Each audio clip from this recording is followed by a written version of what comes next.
Hello, everyone, and welcome to the Circle of the World podcast, where we discuss Joe Abercrombie's First Law series. I am one of your hosts, Lord Chamberlain Jeffrey, and here are my co-hosts, Archlector George, and Harrison, the Adeptus Historical.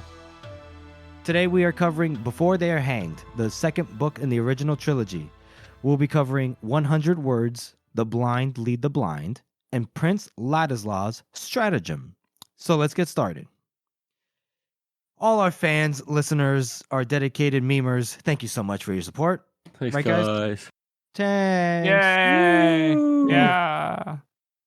By the time this episode releases, I believe Harrison will be releasing part 2 of Whoa, your... Hey, Jesus Christ. Take it easy. Listen, I appreciate the hype, Jeffrey, but I'm unfortunately still learning a lot of things. So I should have their audio wrapped up here by the end of this weekend, but then that's the easiest part. Then I gotta do all the animation. Okay, well, Harrison, you could have just said that to me instead of screaming in my ear. But okay, all right. And then, I'm just asserting my dominance as a young pup. All right, as a young pup.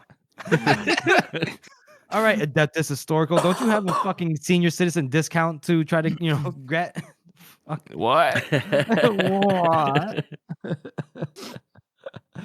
I am going to be releasing at least one more skit this week. I will. I'm gonna. Yay! Excellent. I'm gonna caption it and release it, and then my favorite one should be released this week. Next week. I'm sorry, next week. So, George, aren't you? That's great. And I'm going to be working on the website this week, so Yeah. watch that space and see what happens. Harrison, And if nothing happens, then I was lazy again. Although George was like, "Oh, it hasn't gotten that much traffic," and then he got on today, and he was like, "Holy shit, that's quite a bit more." I should have checked it again. So thank you everybody for all your support. We do appreciate it. So we'll just move right into our first chapter read through, since we're doing 3. These are pretty quick chapters, but we'll try to draw them out a little bit. First one is 100 Words. So we begin the book with this chapter, and it's Colonel Glockta. He's laying on his bed, and he's unable to move. The ruling council. I love these dream sequences. Yeah, right. The ruling council are all there, and they're eating his limbs. Now, of course, this is a dream because we're supposed to, be looking at it from Inquisitor's Glockta's point of view, not Colonel. And obviously nothing to do with being cannibalized. It has nothing to do. That's just normal. So I like this sort of terrifying but slightly funny scene. Mm-hmm. And it's like sleep paralysis. So, he can't move, can't do anything, and he's just getting eaten alive by but it's kind of nice. Yeah, it's no. He's just accepting of it, and I think it's a really funny sort of look into Glockta's sort of inner his inner thoughts that these people probably are literally planning on killing him, but he doesn't really care. Mm-hmm. Now, do you think is there a reason that he's having these dreams? Because if you remember I don't know, because there are some dreams in these books are influence, and some of them aren't. Mm-hmm. But it's kind of hard to tell. Right. He had one in the Blade itself that was similar to something like this. Mm. Do you remember? It's very strongly hinted that there was something going on there and something was influencing that. Right. But Go ahead, Harrison. I feel like this is a I don't want to say a red herring, as it's not a pointless scene, but I feel like they had those other dreams out there, but if the only dreams that they showed us were the peculiar, there's obviously some sort of influence there, then it would be not as interesting whenever a normal dream popped up or vice versa. So I think this is here to be a normal dream to show that Glockta is just a very vivid dreamer. Yeah, because he does have to kind of throw us off. Yeah, because he does have a regular dream in the beginning, in the Blade itself as well. The first time he meets Giselle, and he's he just murders him in front of Ardy, and Ardy's "Oh, you're so manly." Wait, so it's sort of just what's left of Glockta's old personality, resurfacing. Really? I thought that dream was the one where near the end it morphs into No, I'm sure that's the second one. Yeah, he has 2. Okay. Because I think it was just before they went in the House of the Maker. Yeah. Oh, now after they find the body. Gotcha. Okay, that makes now, sense. I will say this though, is that in this dream, he's I don't know. There's something to be said about.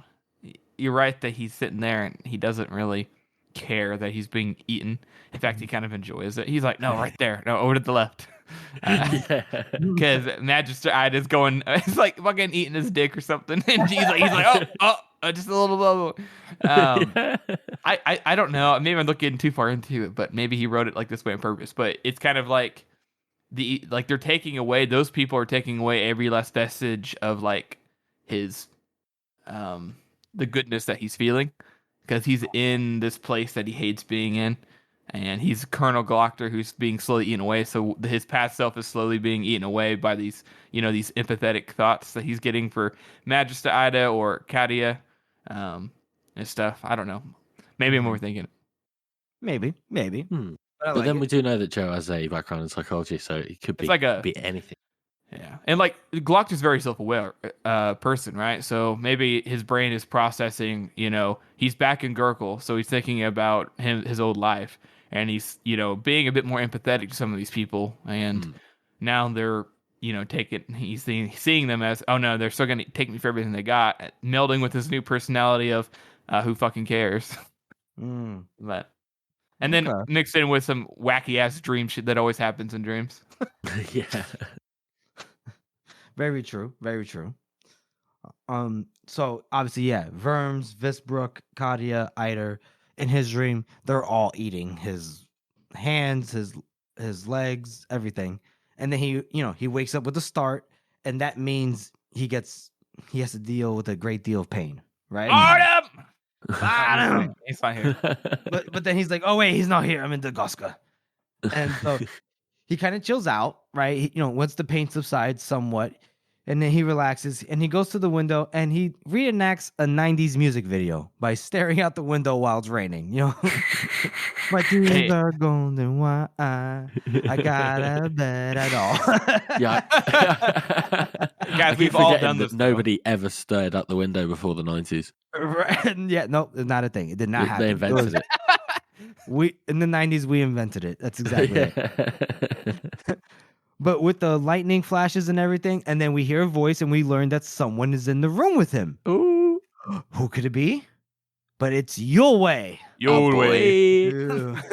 And so, go ahead, Harrison. I was just going to say this here. George, you got to say that line that he says. Which one? The Yulwei is my name. You need not be alarmed. Okay. I don't know exactly which one you're talking about. It's the second line that Yulwei has. I can't read it. I haven't got the book. One sec. He's throwing a fucking curveball at me like this. You did. I just love hearing your Yulwei voice. It's so good. George, I can tell you the line. I see it right in front of me. Go on. It's Yulwei is my name. You need not be alarmed. Oh, you mean in this chapter? I've got that. Fucking hell. Yeah, 100 words. Sorry, you can cut this bit out. Okay. Yulwei is my name. You need not be alarmed. It's so good. And I love his not alarmed. Are you fucking kidding? So Glock is not happy. Glock is not happy with having a stranger in his room, unannounced, uninvited. There's no etiquette going on here. But the reason Yulwei has to skip all that is because he's come to warn Glockta of the impending Gurkish onslaught.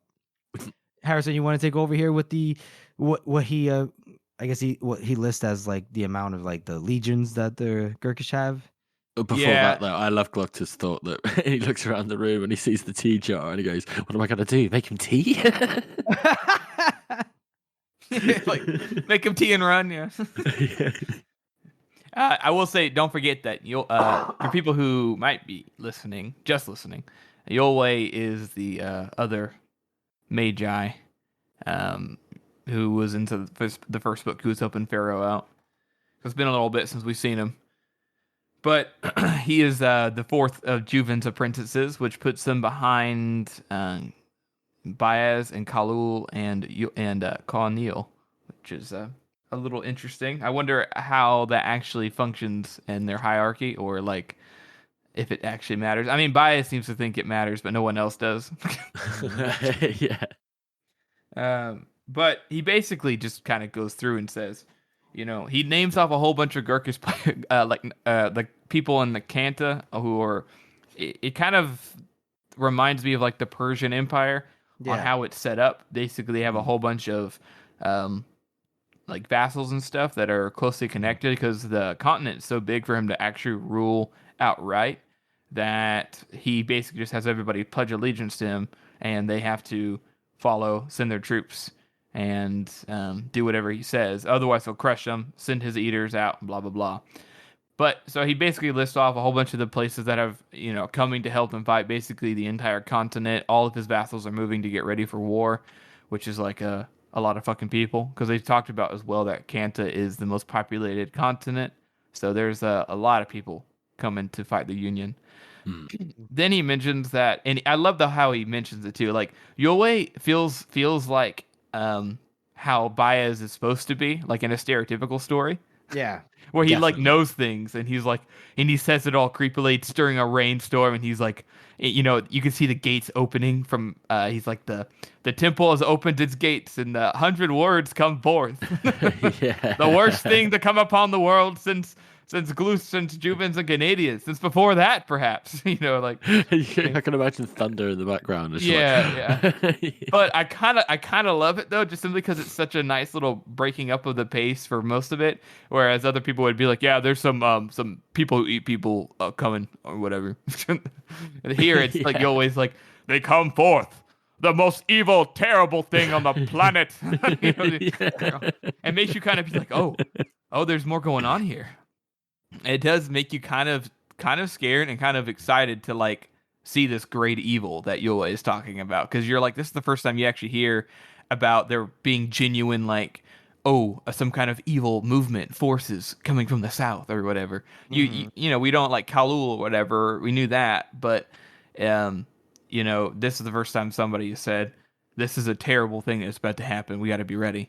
And it kind of, I think at a certain level, at least the first time I read it, my ears perked up, kind of got excited that there's going to be some bad guys or whatever. even if it doesn't turn out exactly that way, it's kind of exciting. Mm-hmm.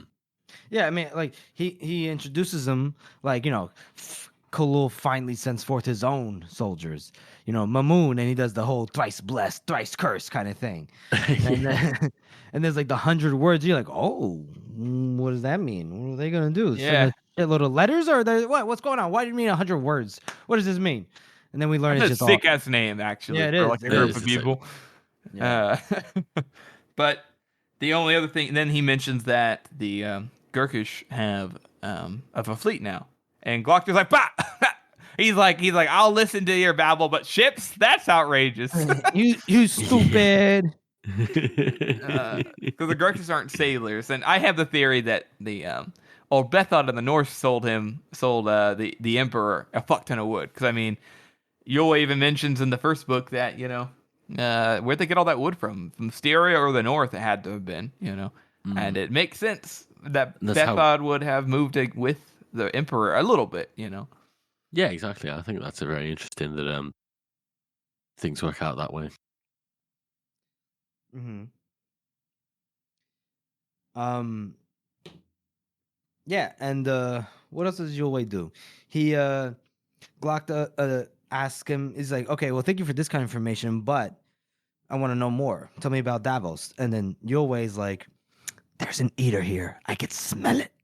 And Glock is like, care to expound? Care to tell me about this? And you always just like, nah, you gotta figure out yourself, bro. And it's like, whoa, no.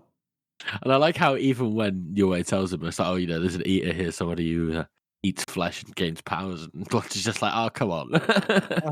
Load of shit. Yeah, and how like he always like, that's it. That's all I gotta say. And Glock is all like, tell me, you riddling bastard! He starts like insulting him.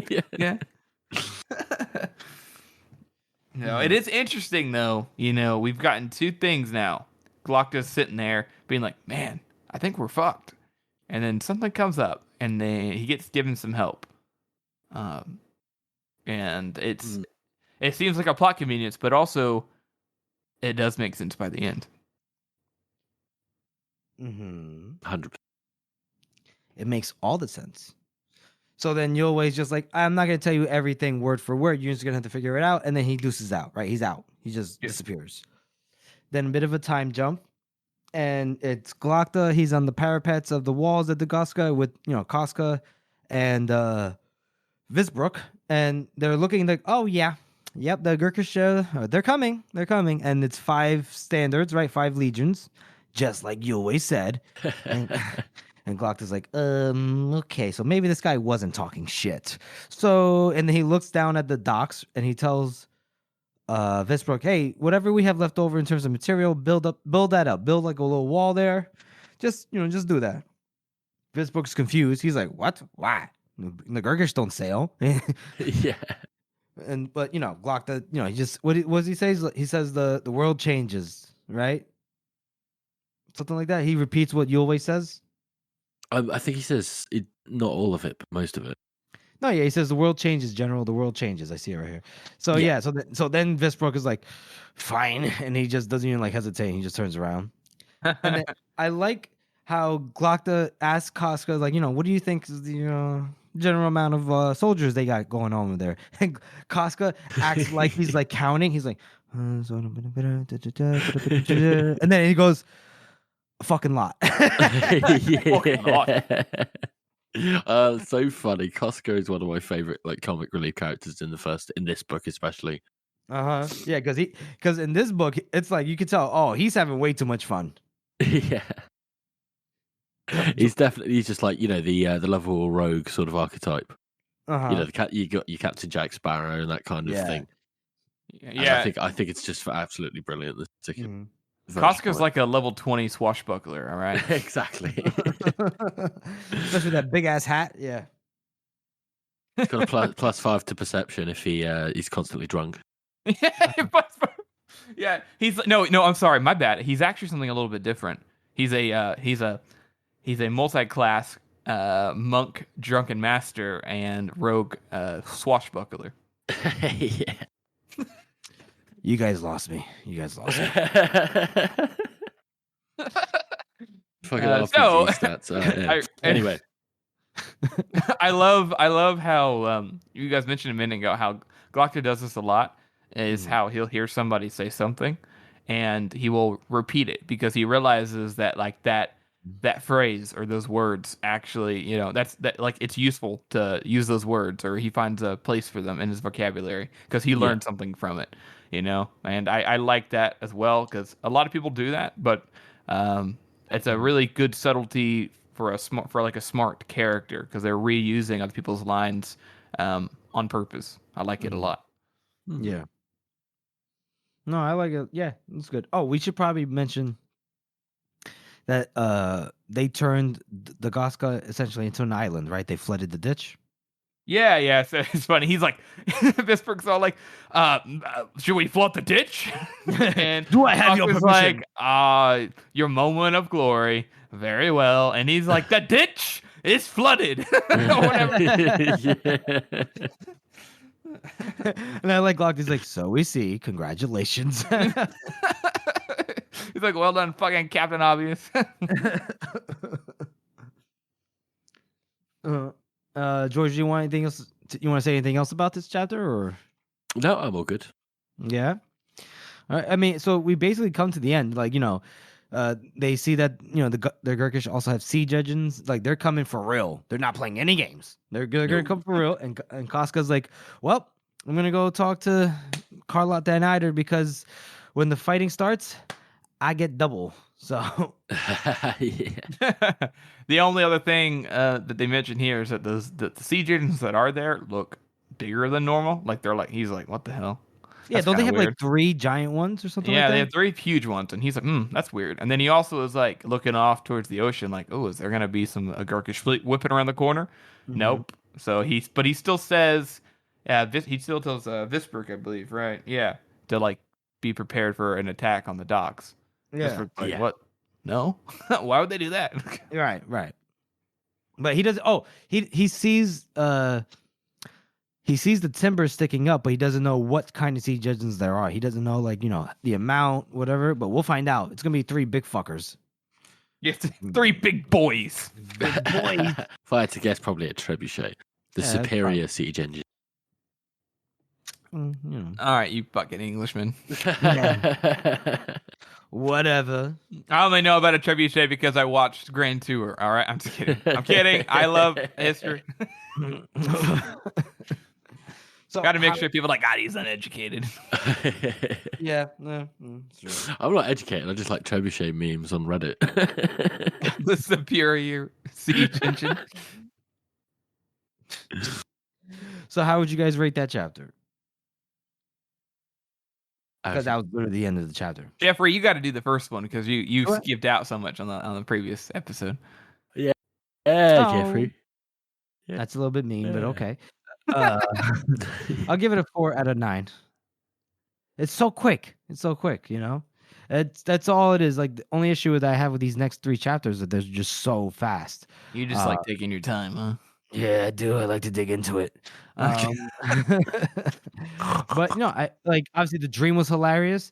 How Glock this when his initial pain when he wakes up, his fear when he realizes there's like some random stranger in his room, and he realizes like even if I was in full health and I didn't have like a fucked up leg or anything, I'm not making past this guy. I'm fucked. Yeah. So 4 out of 9. Just I feel like this is just kind of like the next 3 chapters. I feel like they're chapters that set up the next kind of where our characters are going to head up. Yeah, they're just setting up the next coming phase. to the end of part 1. Yeah, we're close to the end of part 1. Yeah, we are. So was that a George? 4? I got a 4. I reckon I'm gonna give it a 5. 'Cause I love Your Way. I just love every single thing he's in. I just love how, like you said, how Your Way is essentially the good version of Baez. He's the good maker. Not that Baez is bad at this point in the story, but you know. What? Bias? I'm gonna have to delete this. George, yeah. George, start that again. Yeah, no, I'm gonna give this one a 5. It's just because I love Your Way. Your Way's bloody brilliant. And every single thing he comes up in, I just love him. Like how self-serious he is. Yes, true. It's something that there isn't a lot of in this. Well, I feel like it's because when you compare him to some of the other Meiji, he hasn't lost that that touch of empathy. Yeah, he's still very much he still feels very human, and he takes things seriously. I mean, if I found out there was going to be 100 fucking juiced up cannibal motherfuckers all coming down to kill everybody, I would be a little. I'd take it pretty seriously. Yeah. It's just people like Baez who are like, bah, please. Well, no. Baez does take them seriously. That's why he's in a rush to get on this quest. Remember? I know. But what I mean is like, even then he would never admit it. And Pharaoh's like, I show no fear. Whatever. It's like, you always like, guys, we're in a problem. This is a problem. No, for sure. And like Pharaoh learned her lesson the hard way in that first book when she met those 2 baby eaters, and she was like, "Oh no, Baby. yeah, they were young, they were young I know. kids." I thought of. You just thought like actual babies. Cannibal baby. Just infants in diapers, just beating the shit out of Pharaoh. Maybe that's supposed to set those trebuchets, That's what it is. They just like launch babies over the walls. Fucking shit. So Harrison, you said you gave it a what? I'm actually gonna give this one a 7. I really enjoyed this chapter. Fuck? I know. This man always gives us the lowest scores, and he wants to give us 7. Listen, I think 3-page chapter. Fuck you, Harrison. Hey, maybe you guys. I'm proud of you guys for giving a chapter a lower rating. I know it's hard for you guys on this book because you son of a bitch. But I give it a 7 because I really like the Yulway stuff because it's some nice exposition that's told in a more serious way. Kind of makes you feel it makes you excited for it. And then we had this bit with the siege engines where you're like, oh, that's interesting. And I think it's just a well-written Glockta chapter. There's a lot of really good internal dialogues. I feel like it progresses it's setting up. But instead of just saying, oh, Glockta went here and talked to this person, it's like a look at these upcoming things. It's like kind of raising the stakes more. The last one we got the money situation, and now we have the actual like more Gurkish threat situation. And We get more Casca, and I just liked the scenes that that are in it. It's just very enjoyable. Okay. All right. George, you see that? Harrison's just putting us in our place. You like that? Yeah, absolutely. You should have said anything, Jeff. Should- Well, I can't help it. Love it. All right. Well, good job. Good job. So that was 100 words. And now we'll move on to our next segment, which is best meme of the week. George, take it away. I like how you're adding your own sound effects now. That's what I do. That's what I do. Can you believe it? It's Tam Elpor once again. My Tam hero. Elpor has got to be at least half of the week. That's what I'm saying, George. That's why you got to pick. Well, you should pick them yourself instead of just. No, I like doing it. No, they're so good though. I mean, This this one's so good. There's a reason why they're the top ones, right? That's true. That is true. And this one is spoiler heavy, so if you've read the books and you want to see them, go click on the link in the description. Yeah. But wait. Only if you've read. Yeah, only if you've read all of the books. Yeah, Age of Madness, including, especially. Exactly. Obviously. So, don't ruin it for yourselves. All right. Well, thank you for that, George. I appreciate that. We'll move on to our second chapter read through, and this one's The Blind Lead the Blind. And we start this chapter off from the perspective of our boy Logan, the Bloody Nine. And he's just looking at Baez, who's just passed out in the cart. Just he's out of commission. And Logan's just like, so like what happened? What's going on here? And Kwai is being real creepy at this point. Kwai's like, look at him. He's like, look at him. Whenever you use the art, baby. It's like whenever you're using the art too much, you borrow from the other side, and when you have to repay it, the arrogance. Da-da-da-da-da. And then Logan's just like, what? and then Kwai is just like, just think, the first of the Magi, helpless as a baby. With this weak hand, I could kill him. And Logan's like, why would you wanna? And he's like, no reason. No. Yeah. I was just saying. just you saying. could. I was merely saying. like it's totally normal to just point out that I can murder somebody. Anybody can murder somebody. Kwai's just like, after all the shit he gave me for not reading enough books or knowing the plants, this motherfucker I am. Teach you to sit at your desk, you old fucker. Yeah, I like what he says here too, because he basically says you borrowed from the other side. You're borrowing that power and then tempering it with the knowledge of the other side. I just like that little reinforcement of that, of those little rules that are in place there. Right. Even though we don't have exactly know how it works in terms of like mechanically, we understand. Oh, buys that for the cat because he pulled out way too much fucking other side juice, so he's tapped out. Yeah, and Kwai says it's like borrow too often. Perhaps one time you touch the world below, you leave a piece of yourself behind. It's like, what could that mean? I am returned. Shut up! Shut up! Do I need to delete that? God damn it! What? No. Anyway. I'll leave it in there. It'll create suspense. It'll create suspense. Okay. All right. Sure. At this point, it'll create suspense. Yeah. So Logan is unsure what to do. Right. He's like, where do we go? Like, do we have any idea where we're going or what we're supposed to do when we get there? Should we turn back? And Kwai's like, nope. We got to carry on because we have enemies behind us. Can't do it. And Logan's just like, oh, fuck. And like, Logan, he's realizing at this point that he's probably going to have to lead. He's going to have to take over as the leader while Baez is out of commission, And I like how Logan walks up to, Longfoot, Pharaoh, Giselle and everything. And he goes, all right, so I guess we're still going to Alcus for the bridge. And Longfoot, not a good idea. Since Baez is out of commission, Longfoot is taking the chance to be like, yeah, it's not a good idea. No. It's just we should just go. Yeah, we should be out. Go. Yeah. Right. And then Logan's like, nah, that was the plan, and we're gonna stick with it. And then Longfoot acts like he didn't hear Logan. right? And he's like, well, I think this other way is better, this and that. And then he's like, were you paid to go all the way? And he's like, yeah. And he's like, AUKUS.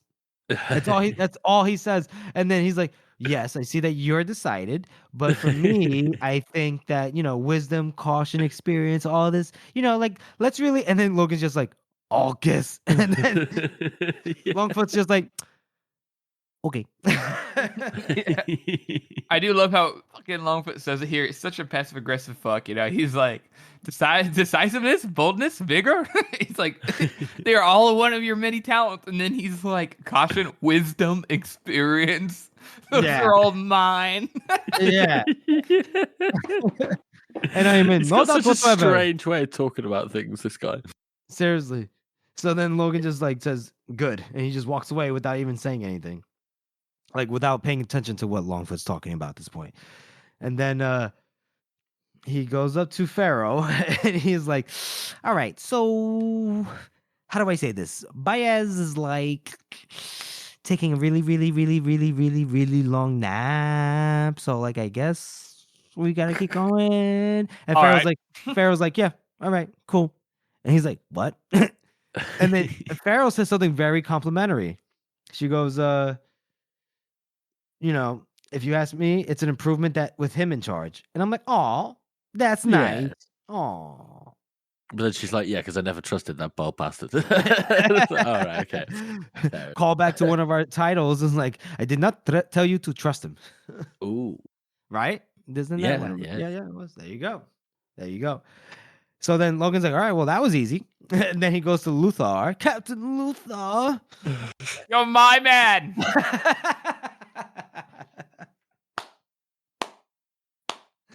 Oh, I love it. And then, but in here we see from Logan's point of view, Luthor is just like real frustrated with himself. That he wanted to fight. And we're talking about the previous chapter where Logan was struggling with a couple of guys while Baez took out everybody with his, fire XP points, whatever the fuck kind of thing that just happened there.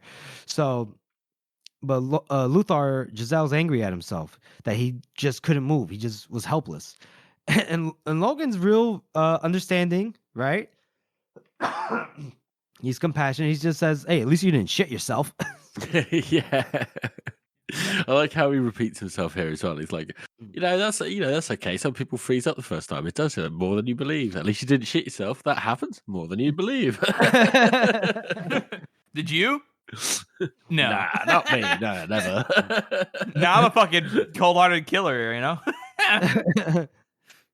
Yeah, he's like, killing comes way too easy for me. Yeah, and I bet Luthor was like, what? And I love how Giselle's like, he's like, unless I'm killed for doing nothing. And then Logan's like, yeah, there is that too. And then Logan realized he has to because Luthor just dropped his head even more, and Logan's like, oh no. He's like, hey, but you didn't get killed. Cheer up, man. You're good. Look, you got a chance to do better next time. And he's like, next time? He's like, yeah, it's just what life is. Just doing better next time. And then that was really good of Logan to try to bring up his spirits. Yeah. Yeah. And then say one thing for Logan, though, fingers. Say he's a morale boost. Say he's an optimist. He's an optimist. And then they get on the horses, and Logan looks at them. He's like, all right, let's go. And that's the end of the chapter. Again, we're talking real short chapters, ladies and gentlemen. So yeah, but I do like what he says here at the end. He's like, that's what life is, like to do better next time. I really like that. And also there's some really good foreshadowing in this chapter for Giselle and Logan, and there's some really good theming for the entire series with this little talk that they have. Oh yeah, you're right. Nice pickup there, Harrison. I like that. Thanks. Yeah, we can't get too much into it, but yeah. I would say that overall, though, I would still only give this chapter a 3 because it is very small and it is a little entertaining, and it's basically just that little part brings it up from probably a 2 because that part is nice, but it's just not much there, is there? It's just this No. little interaction. Did you have the weird, creepy moment from Kawhi? But you can't really do anything with that because you're just like, Okay. Okay. I guess Kawhi's angry about having to turn in his homework. Oh, Kawhi. fucking bitch. I'm giving it a 2. I'll be honest with you. Whoa! I think that's the lowest score you've ever given. I think so. Yeah. I mean, proud dude, of they're so short. They're so short. They get even shorter here in a minute. What? Next week they're pretty short. Yeah. Yeah. So, George, yourself? I'm gonna have to go and agree with you, Jeff. I'm gonna give it a 2 as well. Yo, me and George. It is. I didn't realize until I picked up my copy of the book. It's literally like 2.5 pages. Yeah. Normally, when you listen to it, you're just boom, done with it. You know, Yeah, and you don't yeah. think about it. It's just a scene. Mm-hmm. And it is definitely a bit of a stopgap chapter. It's like, this is between two things. They've gotten away from the fight. He's just reiterating, right? Byers is still asleep. Logan's in charge. Not everybody's happy with what's happening, and we're going to move on. And there's a bit of character plugged in there, but it is definitely a bit of a stopgap. Yeah, for sure. So yeah, 2. Nice. Look at that. 2, 2, and a 3. These short chapters, but it's all good. It's all good. There's still quality. Oh yeah, 100%. The writing brilliant in this. Like he's crammed in so much. Say Harrison. Yeah. Harrison, you were saying something? No, go ahead. Oh no, that's it. I was just gonna say, moving on. Perfect. I just was saying this next chapter is hilarious. So Okay. So our next segment is our character spot. What's it gonna be? well, we could come to the point now, folks, where we are in these small chapters, kind of the build up, not getting too many new characters. So we're gonna go ahead. There is a moment later on that he probably has his more, his bigger moment in the sun. But I would say it's good enough. We're gonna go with Visbrook, the general at Dagaska, and he's a general at Dagaska. Enough said. Yeah. Uh-huh. I mean, I like that he is just like a soldier. He's not malicious. He's literally just like, hey, this is what I got. He follows orders. He's not creative, but he does seem to. He's not creative or ambitious even. He just goes through and does his job. And he almost seems so bland compared to the characters like Glockter or Casca. But also, Visbrook is just like a normal dude. He just, worked in the military, got a good position. Maybe he's got some family back in Midderland. I would say he is probably more bland, but he does have a certain kind of soldier moment, one that not a lot of characters get later on. So I like that. Very true. Very true. Yeah, I think you're absolutely right. I mean, this guy probably, when he got this post, he probably thought it was cushy. Nothing's ever going to happen. You just overlook and oversee going on, make sure the walls are repaired and all that, and that's it. Nothing's ever going to come along and ruin your day. But it has. The Gurkhas are here and Glockter's terrorizing him, and he's just like, oh, for fuck's sake. Why didn't I take up that nice post in Starrick Land? Yeah, exactly. So, but it's all the little things that they do, and we get even a little bit more way later on in a short story too, which makes him have even more of that kind of soldier, true soldier through and through, which is very nice. Okay. Well, anything to say, Jeffrey? With Visbrook, not really. To be honest, Visbrook. Sorry, yeah, it just he just seems pretty one note. I'll wait to comment more about him later on when he has that moment that you were talking about, Harrison. But he just seems like a very how do I say this? He's a slacker, until Glockter showed up, he was like, whatever. And then Glockter shows up and he's like, well, everyone's job's at risk. He's like, oh, fuck. And then he's starting to put in the effort. So, whatever. Hey, we'll see. Sometimes people just need direction, Jeffrey. Take it easy. That's true. So, I mean, I can't really say much about Visbrook. I mean, whatever. Might as well have talked about the cart that Baez was sleeping on. Visbrook is a champion of mediocrity. Yes. The epitome of mediocrity. Yep. All right, so we'll move on to our third chapter read through, and this one is Prince Ladisla's Stratagem. Oh, this one's gonna be fun. The second you read that, this is going to be a good chapter. This is gonna be great. This is great, guys. This is great. So we start off, and we're obviously it's column. It's Major West. Is it Major or Colonel West? Colonel West. Colonel West's point of view. He as of right now, he's like, isn't he with Pike and Cathal? They're doing the whole, forging metal stuff, like swords. Wes is so bad with women, just period. Right? He's Yeah, terrible. He's just fucking sitting there staring at this woman while she's working. He saved her, kind of, brought her out because she was a woman. Let's be honest. And then he brings her here and is fucking looking at her ass while she's working. And what is she gonna say? Stop doing that. Well, she does saved your life. It's fucking. What she says, you're in the way, and then she like looks at him like, are you gonna do anything? No. Okay. Well, she does tell him like, hey, don't you have an army to run? Okay. Right. I know. Bye. Yeah. I'm like, what the hell are you doing, West? You're fucking weirdo. Yeah, I mean, West is not how you say he's not smart with the ladies. Let's just say that at the very least. No, right? He's not. He's not. Wes is gonna be like, he's like that old man. Like I could see Wes POV as like an old man, right? He's sitting there at a coffee shop or whatever, looking over, staring at a young couple, just staring at them like a creep. In his head, he's thinking, "Oh, I remember whenever I was young. Oh, I would have had that kind of relationship." Blah blah blah blah blah blah. Yeah. He's having a whole fucking side quest in his head, but he looks. I don't know. Yeah, outwardly it just looks really fucking creepy. That's all I can see. I think Harrison has an axe to grind against West. You notice that, George? He just maybe a little bit, right? Maybe I just don't. Never mind. I won't. Not gonna do it now. No, just beat his sister. It's not a big deal. Yeah, whatever. Mother's Big fresh deal. over. He's a Big good deal. man. He's a good man. Anyways, moving on.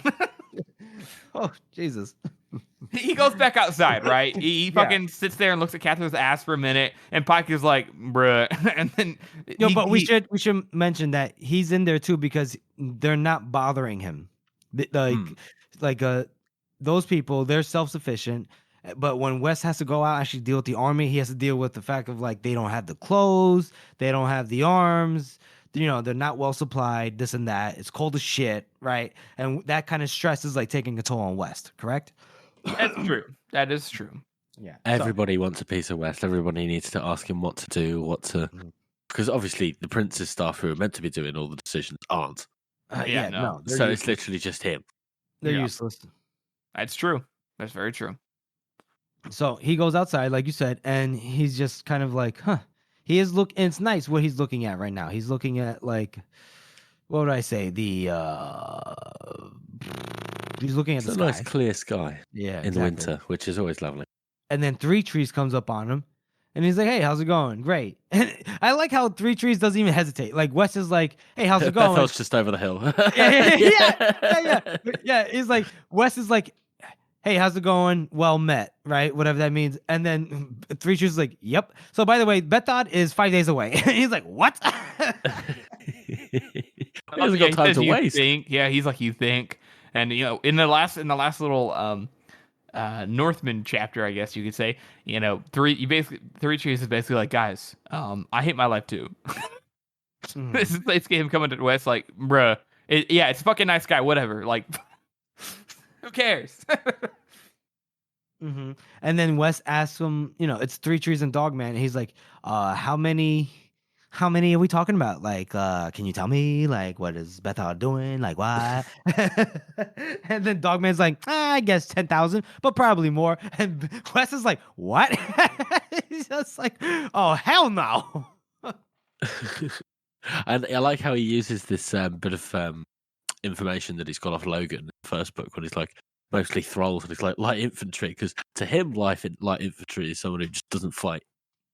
You know what I mean? Like the levies, they're not expected to go into like heavy combat. Right. Whereas And then Bethod's thralls are fucking battle hardened men. They're badass. And 3 Trees, he shuts down any kind of hope of like, he's like, light infantry? He's like, nah, yeah, but not really. He's like, these motherfuckers will eat your babies. Yeah. Damn. Yeah. And then Dogman's also like, and there's also no shortage of Carls. So yeah. And then they just start piling on. Yeah, there's named men. It's the cream of it's like creme de la creme, whatever the fuck it is, cream of the crop. They're like, oh no. And Wes is just like, oh fuck. Yeah. And then he asks them like, how fast can that army move? And then they're like, yep, they can move fast. Like their scouts might be here, in 2 days. Might be 2 days, and then the main army is like 3 days, a day after that. And they're like, oh fuck. So he's like, oh my god, I gotta talk to the prince. And we all say, he's gotta talk to Ladisla. Who wants to take over? What happens here? Like who? It's Wes, Three Trees, and Dogman. They walk into the tent, and remember, it's a giant tent. It's very lavish. They got musicians. It's like a palace. It's a palace, and Three Trees they go in there, and Three Trees looks around. He's like, by the dead. He's like, what the? Because it's a portable palace. So who wants to take it over? Well, they walk in and there's musicians playing. They're all having a drink, even though there's like soldiers freezing and starving in the tent next door. And he goes up to tell Ladisla what's going on. It's like they're 5 days away, and he's like, 5 days away, and he's so excited about it. And immediately you're just like, oh fuck, this is not going to go well. Right.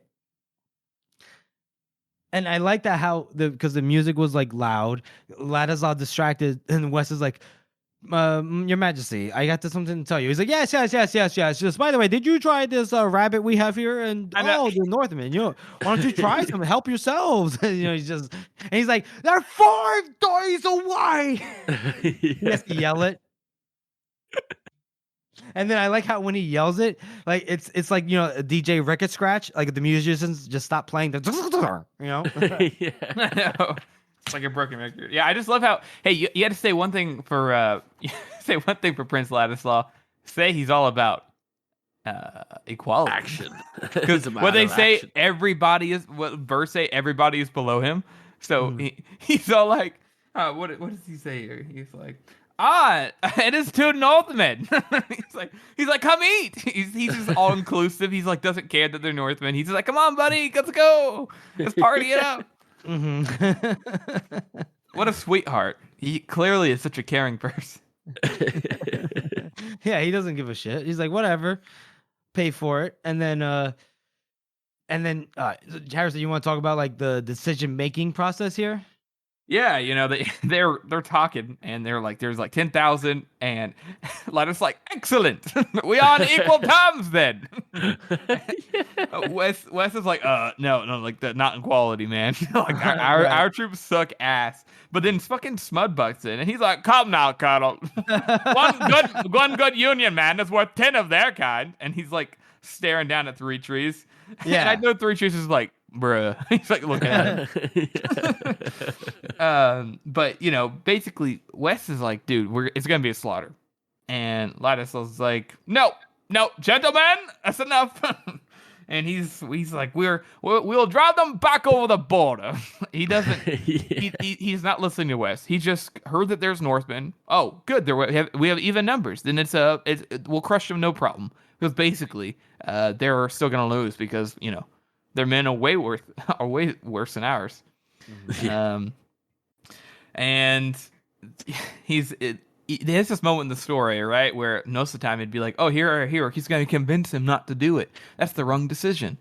He like goes on his knees and everything, and fucking Ladisla's like, mine is the weight of command, Colonel.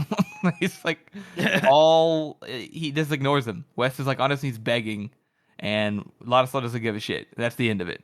He's like, that's my decision. Capital. Yeah. Capital. And Three Trees is like, these men are fucking fools.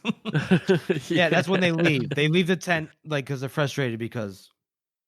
Yeah, and I love them. They're like, kick them back across the board. I teach them a lesson. Excellent. Capital. Is there more wine? And then that guy's like, stop that music. We need something with more vigor. Something with blood in it. Yeah, and they start playing a more martial tune. That's like the most important thing in the world. Gotta get the music right. Oh shit! It's so terrible because these thousands. It's like with West, right? He's like, there are 10,000 men's lives out there that are, probably gonna get thrown away, and Ladisla's like, more music. Yeah, and like, it's hilarious, but it's also like heartbreaking if you think about it. Like, Wes is trying his best. He's like, these guys are all gonna die if we don't do something. Like, we have to pull back. And we have this dude, this prince, who obviously has been like, privilege is an understatement, correct? Right? With this guy, it's just an under fucking statement, and just doesn't even think about it. And then when West realizes that there's no convincing him otherwise, and he leaves, Three Trees is like, "You motherfuckers follow why? Because he was born some type of what? Motherfucker, even Bethod had to earn his place. What the fuck?"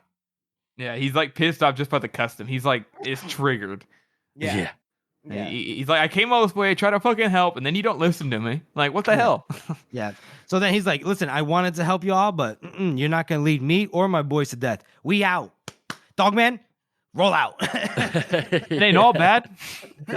I got me a fish. The Dogman kind of just like looks at Wes, shrugs, and he's like, "It's all right. Look, it's all good. I got me a fish." And it's like he got an entire poached salmon. It's like, what? Where'd you pull that from? I can't believe we can fit a whole salmon in his pocket. And that's what I love too. When they're all in there, Ladisla's like, "Get it, eat," and then Dogman starts taking food, and the other people are like, "Oh my god, I can't believe he's letting him eat these filthy Northmen eat her food." And Ladisla's like, "Whatever." Yeah. I love that description as well. When he's like, the Dogman started sniffing at food like a dog. A dog. There's like a delay in the audiobook, and it's perfect. And they just leave West alone on the hillside while Ladisla's music is blaring behind them.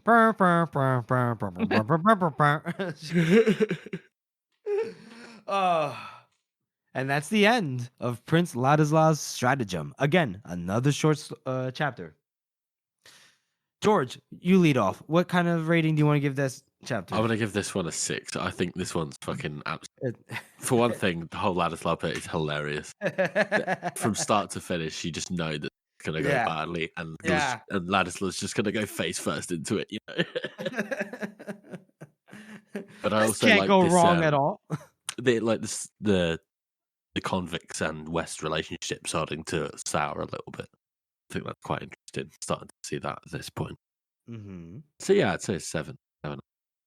You said 7 or 6? Make up your mind. One or two. Pick one. Pick one. I'm gonna say 7. Hey, 6.5. 6.5. 6 and a knuckle. Oh yes. 6 and a knuckle. There you go. Silly eighth. Okay. Harrison. I think I am also gonna give it a 6 and a knuckle because it's. I agree. It's a shorter chapter, but like the Ladisla bit is hilarious, and it's a very good moment for the story because this is where you're like, oh, it's actually happening. Like West is like, oh God, don't do it. It's the decision where some our characters really get affected by that up in the north here, and it's done very well because it's all like you guys said, it's funny, it's hilarious, but also it's like it has some serious consequences overall. And it's done really well in that way. Instead of being overly dramatic, it's like the opposite. But that kind of, it almost like covers up the fact that this is like a terrible, terrible decision. Yeah. Yeah. I'm gonna. Do I give it a 6 or do I give it 6 and a knuckle? Do I do the trifecta? Do I not? I'm going for the trifecta. Yeah. 6 and a knuckle. Yeah, just because again, short chapter, but just that whole bit with it's Three Trees and Dogman. Dogman's out here sniffing the food like a maniac and just like offending all the aristocrats, their sensibilities, and then Ladisla just being like, "Listen, we got it, man. We can do it. No problem.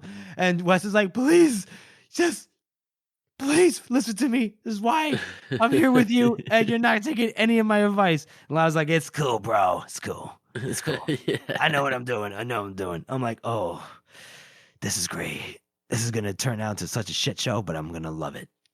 So, 6 and a knuckle for me.